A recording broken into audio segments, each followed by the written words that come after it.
বেশ কয়েকদিন ধরেই আলোচনায় চাইল্ড অ্যান্ড ওল্ড এজ কেয়ারের চেয়ারম্যান মিল্টন সমাদ্দার। দিন যতই যাচ্ছে ততই মানবতার আড়ালে অপকর্মের তথ্য আসছে।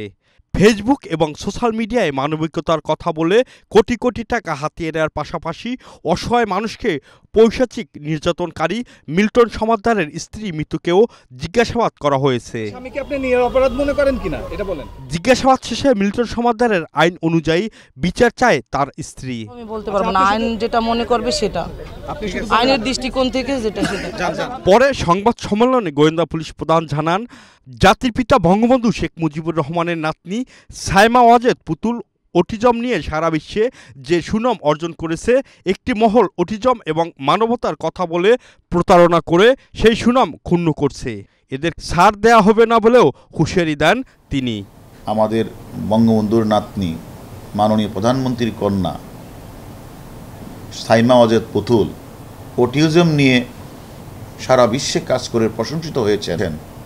আর সেই দেশেই অটিজমের নাম ধারণ করে কিছু অসহায়, গরিব, বয়স্ক, বাক প্রতিবন্ধীহীন, প্যারালাইজড, ভারসাম্যহীন মানুষগুলিকে সে বিভিন্ন জায়গা থেকে কালেকশন করে অটিজমের নাম দিয়ে ফেসবুক ফলোয়ারে বিভিন্ন মানুষের কাছ থেকে টাকা কালেকশন করে সেই টাকাগুলি নিজে আত্মসাৎ করছেন।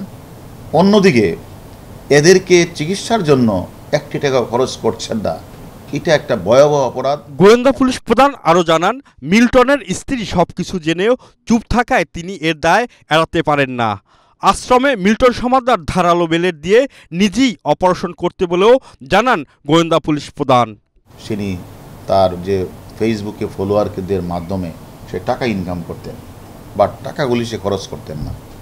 অন্যদিকে ওই গরিব অসহায় মানুষগুলি যে চিকিৎসার জন্য অনেক সময় অপারেশনের প্রয়োজন হতো, হয়তো পচন ধরেছে, সে হাতও কেটে ফেলতো, আঙ্গুল কেটে ফেলতো, ব্লেড দিয়ে সে কেটে ফেলতো, এই যে রক্ত বের হতো এবং সে শেখা এবং এই যে ব্লেড ছুরি দিয়ে কাটাছেঁড়া রোগীরা যে কষ্ট পেত, আর্তনাদ করত, এই মাদকাসক্ত মিল্টন পৈশাচিক আনন্দ উপভোগ করতেন। মিল্টনের অ্যাকাউন্টে আশ্রমের নামে 1,85,00,000 টাকা আছে বলে জানান গোয়েন্দা পুলিশ প্রধান হারুনুর রশিদ। ফিরিওয়ালা হলে আমাদের বোধগম্য নয় এবং সে কিন্তু সাইফুল ইসলাম নয়ন, এশিয়ান টেলিভিশন, ঢাকা।